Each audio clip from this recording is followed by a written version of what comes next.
Hello guys आज के আমরা ক্লাস 10 এর এবিজি টেস্ট পেপার 2025-26 শিক্ষাবর্ষের ম্যাথমেটিক্স এর দ্বিতীয় পার্ট অর্থাৎ 53 পেজে যে সকল অঙ্কগুলো আছে সেই সকল অঙ্কগুলো নিয়ে আলোচনা করব। ভিডিওটি ভালো লাগলে অবশ্যই লাইক সাবস্ক্রাইব করে বন্ধুদের মাঝে শেয়ার করো যাতে তোমরাও উপকৃত হতে পারো এবং আমিও উপকৃত হতে পারি। তো চলো শুরু করা যাক। দেখো ম্যাথমেটিক্স কত পেজ 53 পেজ, তাই না?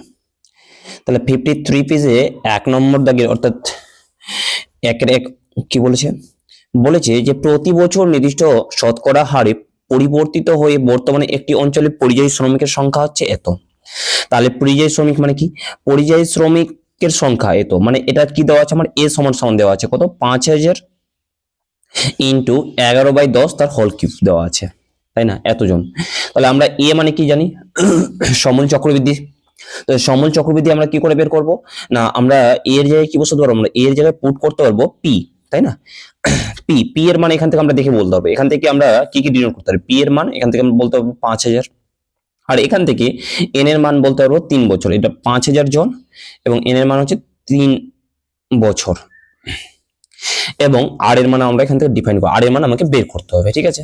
তাহলে আমরা বলতে পারবো প্রশ্ন অনুসারে সমূল চক্রবৃদ্ধি যদি আমরা বের করি তাহলে কি পাবো আমরা?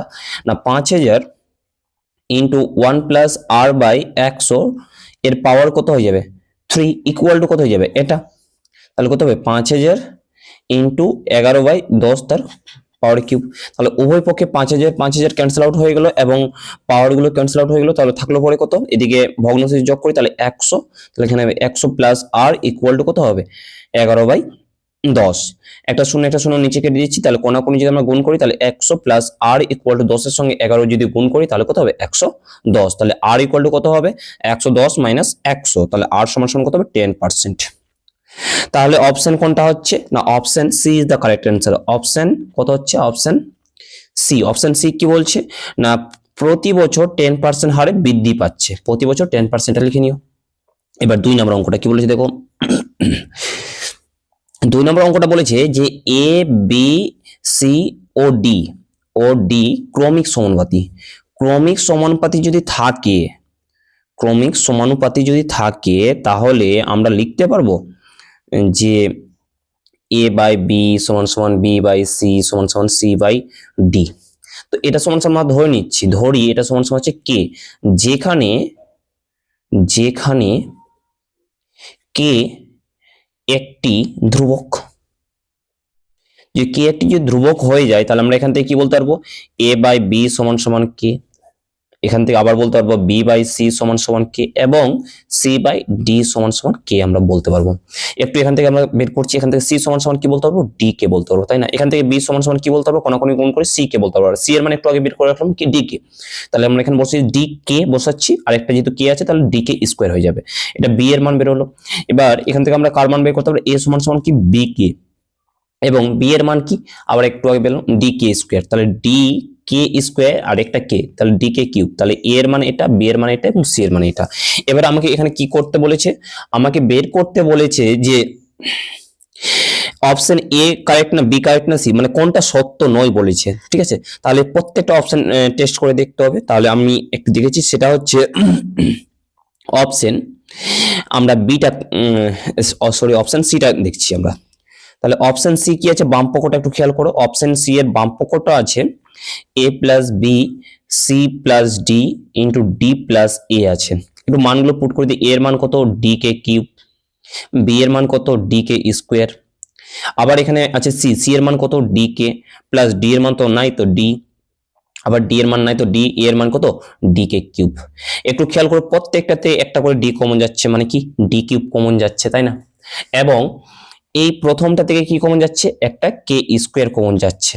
তাহলে এখান থেকে ডি কমন চলে গেছে, কে স্কোয়ার চলে গেছে। তাহলে কি থাকবে? কে প্লাস 1 পড়ে থাকবে। এখানে কি পড়ে থাকবে?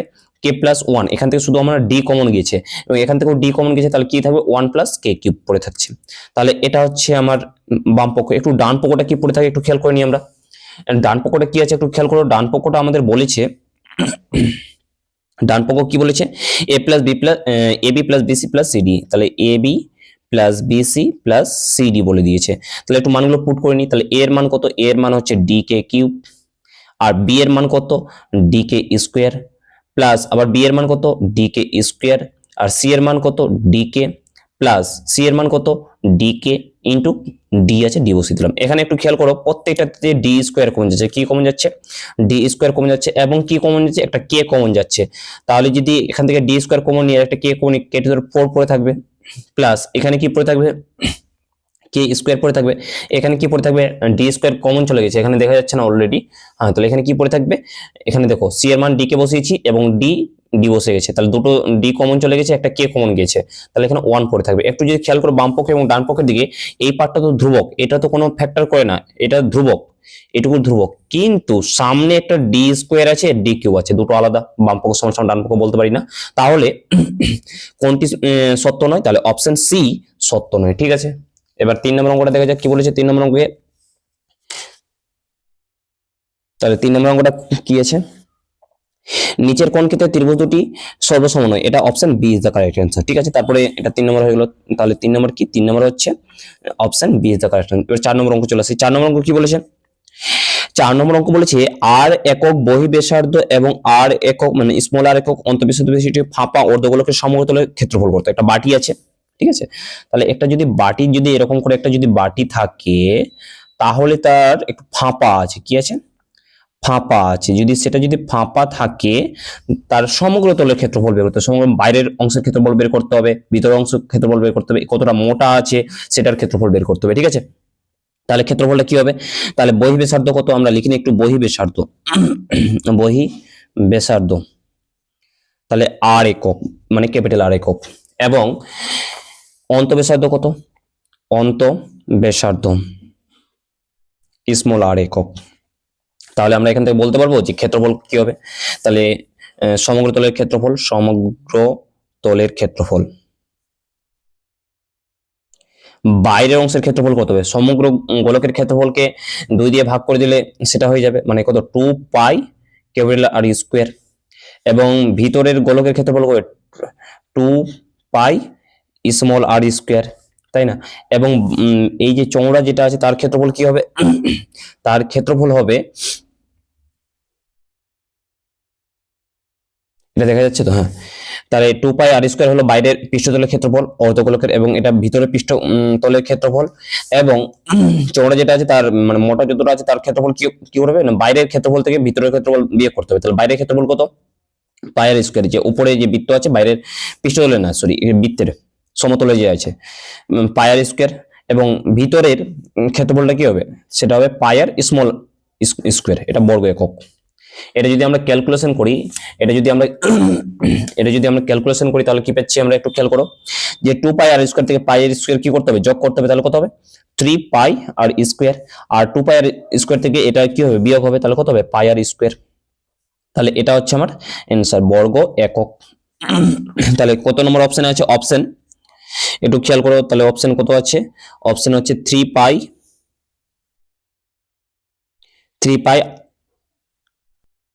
তাহলে অপশন বি আছে, একটু খেয়াল করো, তাহলে অ্যান্সার হচ্ছে option B 3 pi capital R square plus pi small R square বর্গ একক।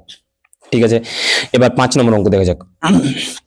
5 নম্বর অঙ্ক বলছে ত্রিকোণমিতি কোণের পরিমাপের ক্ষেত্রে, দেখা যাচ্ছে তো, হ্যাঁ, পরিমাপের ক্ষেত্রে কোন কোণের একটি রশ্মি যদি ঘড়ির কাঁটার দিকে সম্পূর্ণ একবার, তাহলে ঘড়ির কাঁটা কোন দিকে ঘুরে, যে ঘড়ির কাঁটা এটা যদি 12 হয়, এটা যদি 6 হয়, তাহলে এইদিকে ঘুরবে ঘড়ির কাঁটা, যদি এদিকে যদি ঘুরে তাহলে তার প্রথম অবস্থান, যদি 12টার সময় থাকে তারপর 12টার সময় আসতে, তবে কোণের পরিমাপ কি হবে, অপশন সি 360 ডিগ্রি কমে যাবে, কি হবে 360 ডিগ্রি কমে যাবে, কমে যাবে।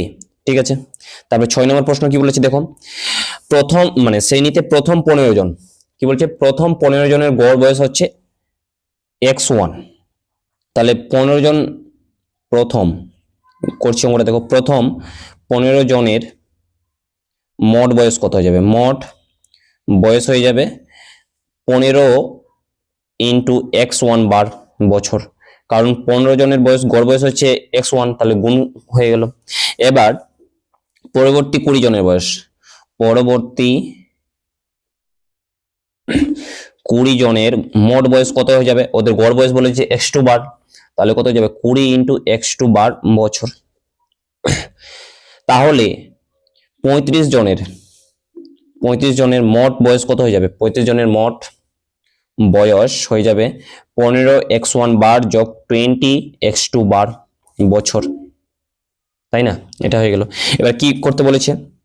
তাহলে 35 জনের গড় বয়স, তাহলে 35 জনের গড় বয়স, অর্থাৎ 35 জনের গড় বয়স সমান সমান কি হবে না মোট বয়সকে আমাকে কি করতে হবে না কতজন আছে 15 জন প্লাস 20 জন দিয়ে ভাগ করে দিলে সেটা হয়ে যাবে আমার গড় বয়স। তাহলে এত বছর হচ্ছে, তাহলে সেটা কোনটা অপশনে আছে না option D is the correct answer. দেখো কি আছে 15x1 বার প্লাস 20x2 বার বাই 15 প্লাস 20, এটা হচ্ছে আমার অ্যান্সার। এবার পরের প্রশ্ন দেখা যাক। ঠিক আছে, এই ভিডিওতে এটুকু পার্ট 1 এবং পরবর্তী অঙ্কগুলো পার্ট 2 তে নিয়ে আমরা আলোচনা করব। ঠিক আছে, তাহলে আজকে এই পর্যন্ত।